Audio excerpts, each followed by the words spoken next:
Super. Thank you. ஆனா நாளைக்கு 10th result அத பத்தி சொல்லுங்க ப்ளீஸ். எல்லாருக்கும் ஆல் தி பெஸ்ட். தயவு செஞ்சு பாஸ் ஆனாலும், ஃபெயில் ஆனாலும், ஃபெயில் ஆனா யாரும் வருத்தப்படாதீங்க. ரீ எக்ஸாம்னு ஒண்ணு இருக்கு. ஸோ அதனால வந்து எழுதலாம். முயற்சி பண்ணி எழுதி உங்க திரும்ப பிந்தி அழகா இருக்கு உங்க ஃபேஸ்க்கு. Thank you. ஓகே.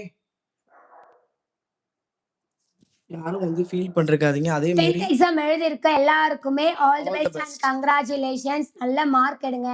கான்ஃபிடென்ட்டா இருங்க. உங்களோட கான்ஃபிடென்ட் தான் உங்களுக்கு முக்கியம். நீங்க எப்படி எக்ஸாம் எழுதியிருக்கீங்கன்னு உங்க மனசுக்கு தெரியும். நீங்க கரெக்ட்டா எழுதியிருக்கீங்க, கரெக்ட்டா எழுதியிருக்கீங்களா, இல்லையா அப்படின்றது உங்களுக்கு தெரியும்.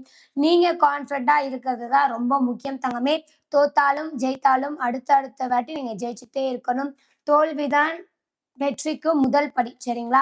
ஃபெயில் ஆயிட்டேன் அதுக்காக யாரும் வந்து சூசைட் அட்டெம்ப்ட் பண்றதோ, இல்ல ஏதாவது ராங்கா ஏதாவது பண்றதோ பண்ணக்கூடாது. அடுத்த அட்டெம்ப்ட்ட நம்ம பாஸ்